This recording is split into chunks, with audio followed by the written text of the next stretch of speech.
Je me présente, Isabelle Dubois, et je pensais que les drames familiaux se limitaient à de petites disputes sur les projets de vacances ou les tâches ménagères oubliées. Rien de comparable à ça.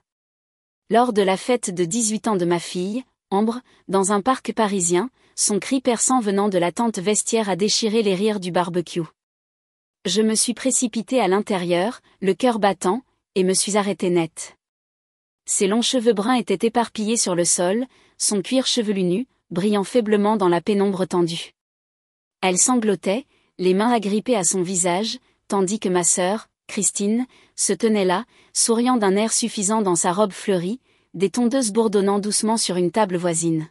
« Qu'est-ce que tu as fait, bon sang ?» ai-je exigé, ma voix tremblant de rage. Elle a ri. Ce rire suffisant qu'elle utilise pour éviter les ennuis. « C'est juste une blague, ma sœur. Elle en rira bientôt. » Ma main a volé avant que je puisse réfléchir. Une gifle, sèche et retentissante. J'ai attrapé le bras de ma fille, la tirant devant les regards ahuris des proches, et me suis dirigée vers la voiture garée derrière nous. La voix de maman a coupé comme un couteau, « Salope, gamine. Tu sèmes toujours la discorde. » Je n'ai pas regardé en arrière. Le lendemain matin, maman est apparue à ma porte, les yeux gonflés, la voix à peine un murmure. « S'il te plaît, donne à ta sœur un moyen de vivre. » Ce moment a dévoilé un secret qui allait déchirer notre famille pour toujours. Si vous avez déjà été confronté à une trahison familiale qui a bouleversé votre monde, likez et abonnez-vous pour des histoires aussi poignantes que celle-ci. Partagez votre propre drame dans les commentaires ci-dessous. J'ai senti la fureur m'envahir comme une vague. Dehors. Ai-je claqué, lui fermant la porte au nez. Ces mots sont restés en suspens dans l'air, mais ils n'ont fait qu'alimenter ma détermination. Plus jamais je ne céderai.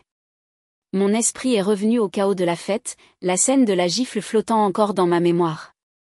Après la gifle, ma sœur s'était agrippée la joue, les yeux écarquillés.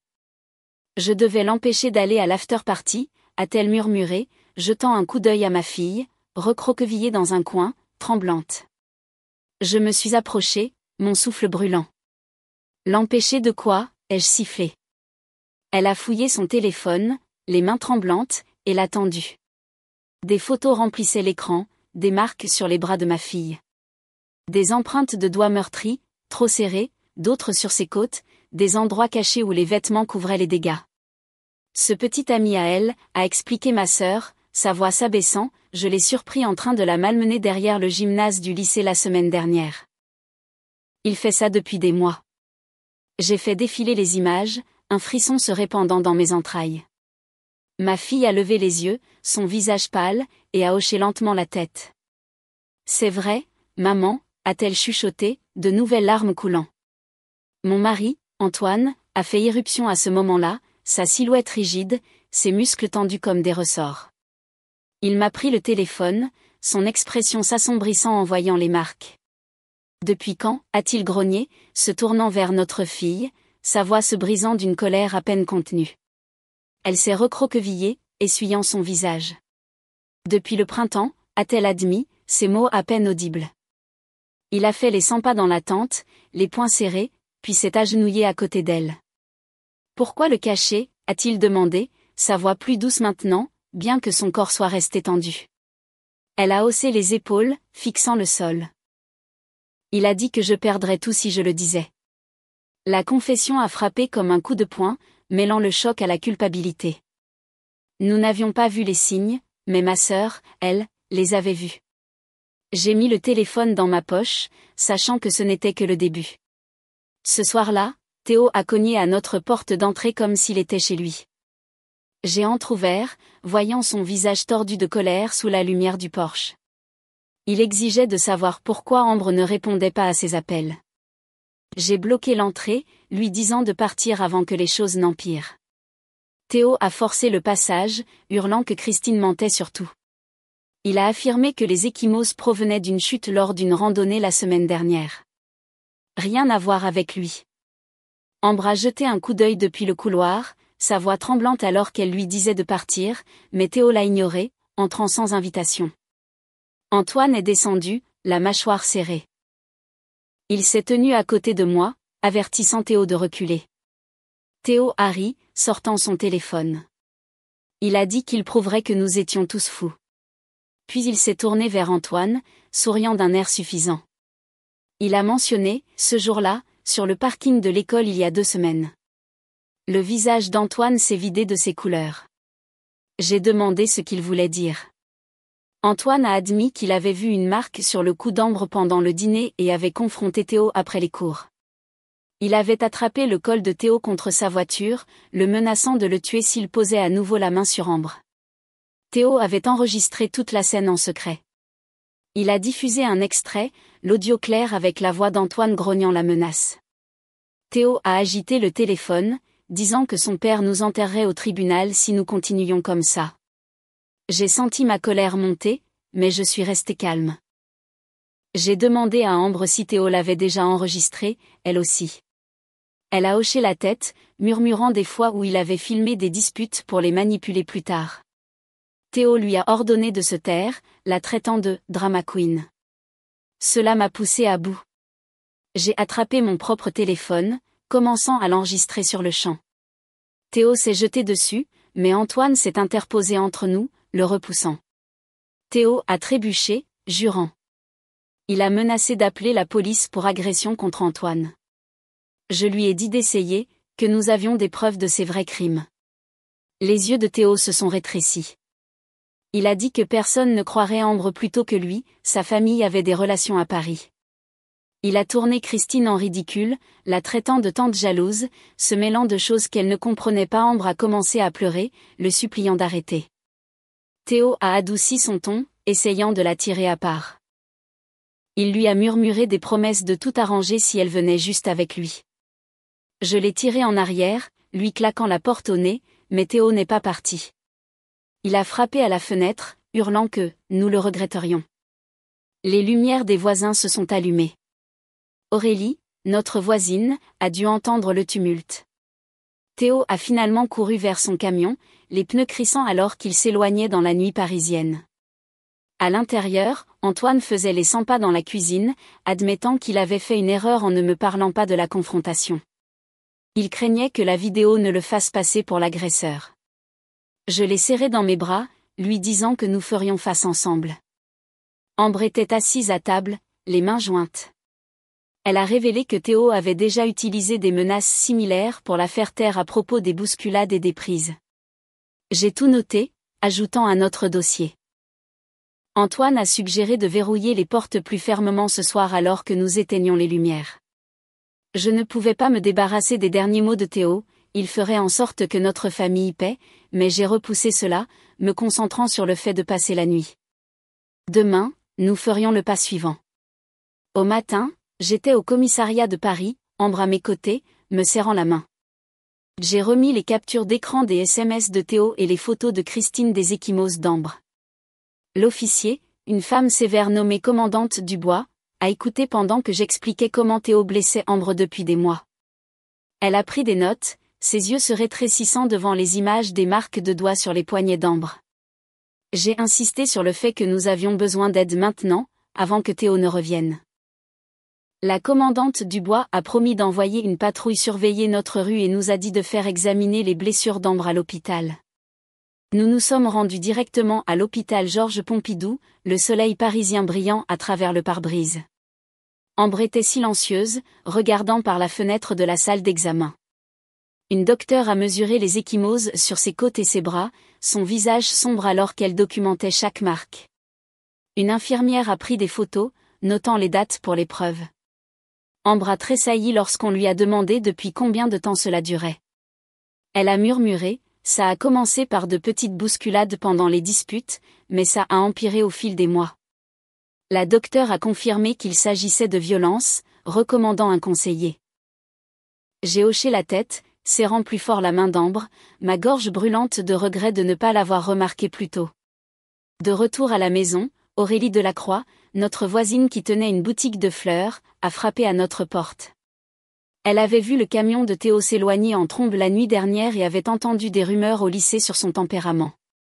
Aurélie a mentionné l'avoir surpris une fois en train de crier sur Ambre derrière le gymnase, ses mains trop rudes. Je l'ai remercié, griffonnant son récit pour la police. Elle a serré Ambre dans ses bras, promettant de passer la voir plus tard. Aurélie est partie. Dorothée est arrivée à l'improviste, le visage pâle et les yeux rouges. Elle m'a supplié de pardonner à Christine, disant qu'elle n'avait fait que tenter de protéger Ambre. Je l'ai interrompue, lui demandant pourquoi elle m'avait traité de la sorte à la fête. Dorothée a hésité, puis a admis que Christine était sa fille d'un autre homme avant qu'elle n'épouse mon père. Les mots m'ont frappé de plein fouet. J'avais grandi en pensant que nous étions sœurs de sang. Dorothée a affirmé que Christine avait agi par amour, rasant la tête d'Ambre pour la protéger de Théo. Elle m'a supplié de retirer la plainte, disant que cela avait ruiné la vie de Christine. Elle venait de perdre son emploi au centre commercial. J'ai secoué la tête, ma voix ferme. Les choix de Christine n'étaient pas mon fardeau, et la sécurité d'Ambre passait avant tout. Les yeux de Dorothée ont brillé de colère, m'accusant de déchirer la famille. Elle est sortie en trombe, marmonnant qu'elle allait arranger ça elle-même. J'ai verrouillé la porte, mes mains tremblant sous le poids de son secret. Antoine est rentré de la banque, sa cravate desserrée. Je lui ai raconté la visite de Dorothée et le rapport de l'hôpital. Il a juré entre ses dents, disant que nous aurions dû agir plus tôt. Je lui ai montré les notes d'Aurélie, les ajoutant à notre dossier. Plus tard, j'ai appelé la commandante Dubois pour lui faire part de l'histoire d'Aurélie. Elle a dit qu'ils avaient interrogé un professeur qui avait vu Théo coincer Ambre à l'école. Les pièces du puzzle s'assemblaient, mais je ne ressentais aucun soulagement. Ambre était dans sa chambre, dessinant pour se calmer. Je me suis assise avec elle, lui promettant que nous nous en sortirions. Elle a demandé si Christine aurait des ennuis. J'ai dit que nous laisserions la police décider. Cette nuit-là, j'ai vérifié les serrures 2 fois, les menaces de Théo résonnant dans ma tête. J'ai envoyé par email les photos de l'hôpital à la commandante Dubois, m'assurant que nos preuves étaient solides. Ambre s'est endormie avec son carnet de croquis ouvert, et je l'ai bordé, jurant de la protéger quoi qu'il arrive. Quelques jours plus tard, la commandante Dubois a appelé du commissariat de Paris avec des nouvelles qui m'ont retourné l'estomac. Ils avaient fouillé le camion de Théo et trouvé un petit sac de pilules caché sous le siège passager. La commandante Dubois a dit qu'il les testait, mais qu'il soupçonnait qu'elles étaient destinées à faire du mal à Ambre lors d'une fête qu'il avait prévue. Théo a été arrêté cet après-midi-là, emmené hors de chez lui menotté sous le regard des voisins. J'ai exhalé, serrant le téléphone. Mais le soulagement fut de courte durée. Ce soir-là, Maître Delacroix, le père de Théo, a appelé chez nous. Sa voix était perçante, d'un ton d'avocat, menaçant de nous poursuivre pour diffamation et agression si nous ne retirions pas la plainte. Il a affirmé que la bravade d'Antoine sur le parking leur donnait un levier pour nous ruiner. Antoine a surpris la conversation, son visage tendu, marmonnant que le cabinet d'avocats de Maître Delacroix avait écrasé des familles plus importantes que la nôtre. J'ai dit à Maître Delacroix que nous avions des preuves, SMS, photos, rapports d'hôpital. Il a ri, disant qu'aucun juge ne croirait la parole d'une adolescente plutôt que celle de son fils. J'ai raccroché, mon pouce accélérant, et j'ai ajouté son appel à notre journal de preuves. Le lendemain matin, une femme des services sociaux, Madame Duval, est arrivée à notre porte pour un contrôle de routine. Elle a interrogé Ambre dans sa chambre, lui demandant si elle se sentait en sécurité à la maison.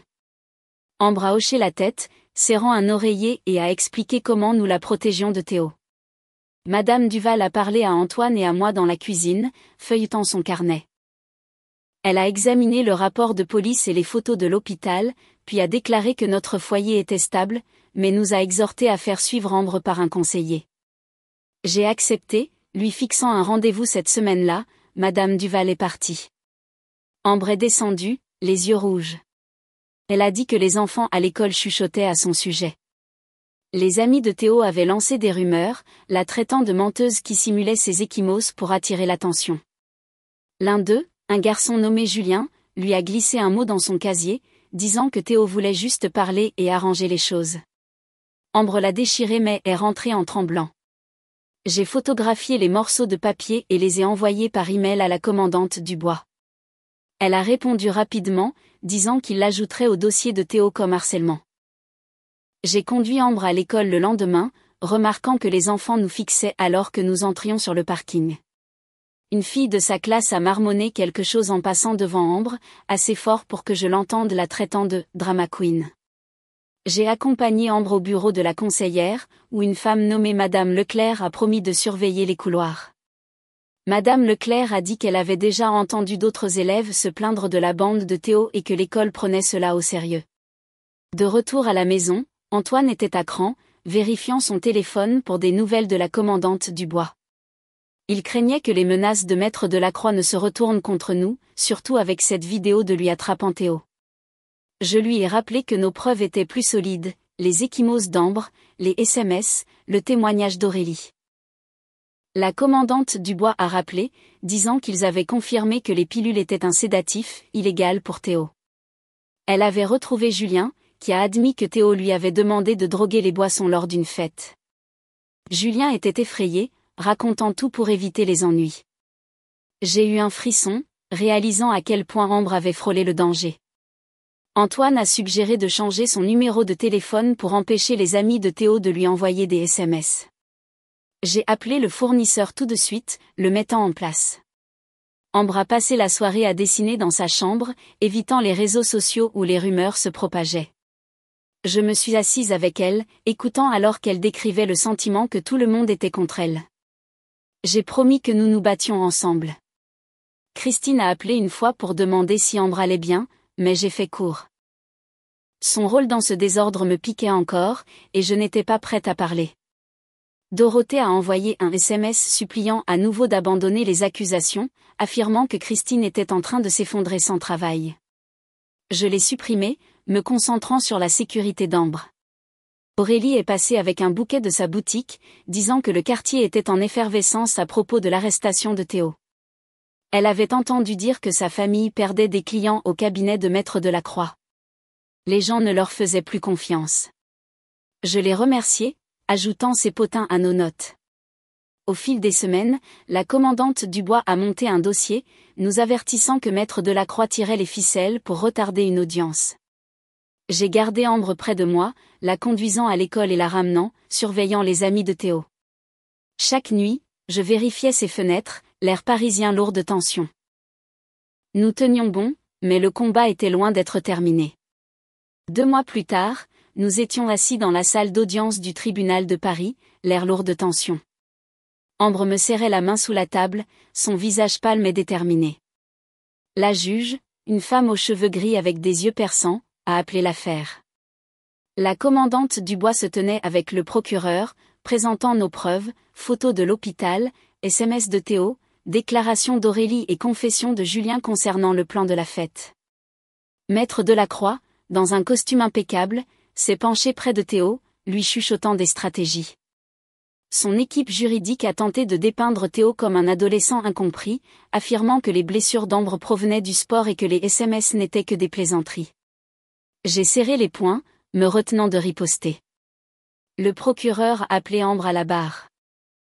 Elle s'est avancée, sa voix ferme malgré des mains tremblantes, décrivant comment Théo contrôlait sa vie, dictait ses vêtements, l'isolait de ses amis, la saisissait assez fort pour laisser des marques.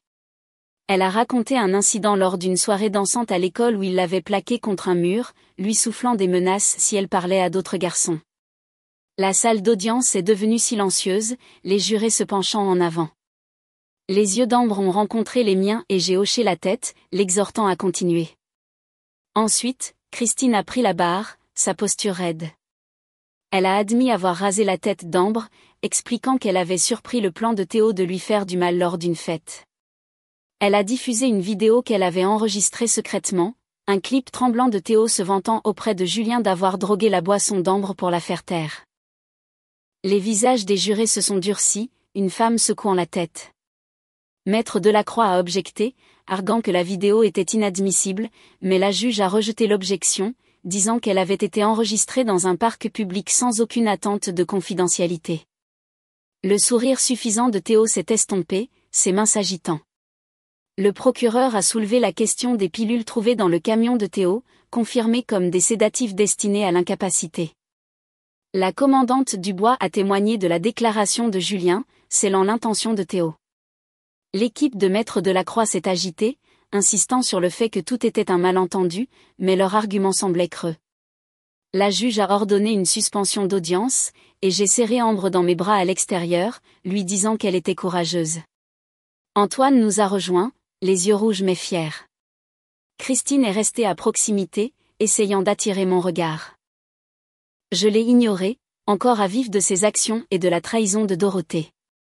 De retour dans la salle d'audience, le jury est revenu après 3 heures. Le président du jury s'est levé, la voix claire, coupable de coups et blessures, de complot en vue de nuire et de possession de substances illégales. Les épaules de Théo se sont affaissées, le visage de Maître Delacroix est devenu rouge alors qu'il chuchotait furieusement à ses avocats. La juge a fixé la peine pour la semaine suivante, avertissant Théo de s'attendre à une peine de prison. En partant, Maître Delacroix nous a accostés dans le couloir, sa voix basse et venimeuse. Il a juré de faire appel, affirmant que nous regretterions d'avoir traîné le nom de sa famille dans la boue. Je l'ai regardé droit dans les yeux, disant que nos preuves parlaient plus fort que ses menaces. Il est parti en trombe, laissant Théo seul, la tête baissée. Dehors, Dorothée nous attendait près de notre voiture, les mains jointes. Elle m'a supplié de parler, de pardonner à Christine pour ce qu'elle avait fait par amour. Je l'ai interrompue, ma voix froide, leurs secrets et leurs excuses nous avaient déjà assez coûté. Christine se tenait derrière elle, silencieuse, les yeux baissés. Je leur ai dit à toutes les deux que c'était fini. Plus de liens familiaux. Plus de chance. Ambre m'a serré le bras, hochant la tête en signe d'accord. Nous nous sommes éloignés, les laissant debout sur le parking du tribunal. Antoine nous a ramenés à la maison, le paysage parisien s'étendant largement autour de nous. Ambre s'est penchée contre moi sur la banquette arrière, murmurant « Merci de l'avoir défendu ». Je l'ai embrassée sur le front, promettant que nous reconstruirions ensemble. Cette nuit-là, je me suis assise à la table de la cuisine. Le dossier de l'affaire était clos. La condamnation de Théo a semblé être un poids enlevé, mais les supplications de Dorothée et Christine ont résonné dans mon esprit. Je les ai repoussées, sachant que mon choix était le bon. Ambre méritait un nouveau départ, et moi aussi. Nous affronterions les prochaines étapes sans leur fardeau. Une semaine après le procès, Théo a été condamné à 2 ans en centre de détention pour mineurs, avec 3 ans de probation et une thérapie obligatoire. La commandante Dubois a appelé pour dire qu'il avait déjà causé des problèmes, cherchant des bagarres avec des enfants plus petits dans l'établissement, tout comme il l'avait fait avec Ambre. Le nom de sa famille n'avait aucun poids là-bas, et les appels de Maître Delacroix ont échoué, la juge citant le schéma d'agression de Théo à Paris. La nouvelle s'est vite répandue. Le cabinet d'avocats de Maître Delacroix a subi un coup. Des clients se sont retirés, ne voulant pas faire confiance à un homme dont le fils était un agresseur reconnu. Aurélie m'a envoyé des SMS avec des nouvelles, disant que les voisins évitaient leur famille, chuchotant sur le scandale. Je ne me souciais pas de leur chute. Mon objectif était Ambre. Elle a commencé une thérapie dans une clinique locale, rencontrant une conseillère nommée Laura Moreau 2 fois par semaine. Laura l'a aidé à déballer la peur que Théo avait instillée, lui apprenant à reconnaître les signaux d'alarme dans les relations. Ambre s'est ouverte lentement, admettant qu'elle s'était sentie piégée pendant des mois, se blâmant pour sa colère. J'ai assisté à des séances familiales, apprenant à écouter sans pousser. Antoine nous a également rejoints, quittant le travail plus tôt pour être là, ce qu'il n'avait jamais fait auparavant. La confiance d'Ambre a grandi. Elle a rejoint le club d'art de l'école, ses croquis devenant plus audacieux, remplis de couleurs parisiennes. J'ai encadré l'un de ses dessins, une scène de la Seine sous un soleil éclatant, et je l'ai accroché dans notre salon. Dorothée et Christine, cependant, sont devenues des fantômes dans nos vies. Aurélie a mentionné que Christine avait perdu son appartement après la fin de son emploi au centre commercial, emménageant avec Dorothée dans une location exiguë en périphérie de la ville. Les voisins ont cessé de les inviter au barbecue, leur réputation ternie par les retombées du procès. Dorothée a envoyé une dernière lettre, son écriture tremblante, suppliant d'avoir une chance de s'expliquer. Elle affirmait que l'acte de Christine avait sauvé Ambre. Que je leur devais le pardon. Je l'ai déchirée, la jetant à la poubelle. Leur secret, la filiation de Christine, leurs mensonges nous avaient brisés au-delà de toute réparation. J'ai bloqué leur numéro, coupant les ponts pour de bon. Ambre m'a posé des questions sur elle une fois, sa voix douce. Je lui ai dit que nous n'avions pas besoin de personnes qui nous faisaient du mal, même si elles étaient de la famille. Elle a hoché la tête, comprenant plus que je ne l'attendais. Antoine et moi nous sommes concentrés sur la reconstruction de notre foyer. Nous avons commencé des dîners hebdomadaires, juste nous trois, parlant d'école ou de travail autour de plats de quiche. Ambre riait davantage, son sourire retrouvé. J'ai pris des cours de soutien supplémentaires à l'école primaire, économisant quelques centaines d'euros par mois pour couvrir les frais de thérapie. Un soir, Aurélie nous a invités à la fête d'anniversaire de sa boutique de fleurs. Ambre s'est mêlée aux voisins, ses cheveux courts maintenant coiffés d'une coupe pixie qu'elle adorait. Elle m'a dit que cela lui rappelait qu'elle avait survécu grâce à notre fermeté. Je l'ai regardée discuter avec une nouvelle amie, une fille du club d'art, et j'ai ressenti un élan de fierté. Ma propre vie a également changé. J'ai rejoint un club de lecture à la bibliothèque locale, rencontrant des femmes qui partageaient des histoires de rupture de liens toxiques. Leur soutien m'a ancré, me rappelant que je n'étais pas seule. Un soir, Ambre m'a montré un dépliant pour un groupe de défense des adolescents à son école, axé sur la sensibilisation à la violence dans les relations amoureuses. Elle voulait prendre la parole lors de leur premier événement pour aider d'autres personnes à repérer les signes avant-coureurs, comme elle ne l'avait pas fait. Je l'ai serrée dans mes bras, disant qu'elle était plus forte qu'elle ne le savait. Antoine l'a soutenue, proposant de la conduire aux réunions. Au fil des mois, notre maison s'est sentie plus légère, libérée du poids du drame de Dorothée et Christine. Je me suis tenue dans notre jardin un soir, la brise parisienne fraîche sur ma peau. Ambre était à l'intérieur, dessinant à la table de la cuisine, son rire s'échappant. J'avais construit une vie pour nous, une vie où la confiance et la sécurité passaient avant tout. La leçon était dure, la famille ne concerne pas le sang. Il s'agit de ceux qui vous soutiennent quand ça compte. Couper les ponts avec ceux qui nous font du mal n'était pas une trahison. C'était une survie. Ambre et moi en étions la preuve, et personne ne pouvait nous l'enlever.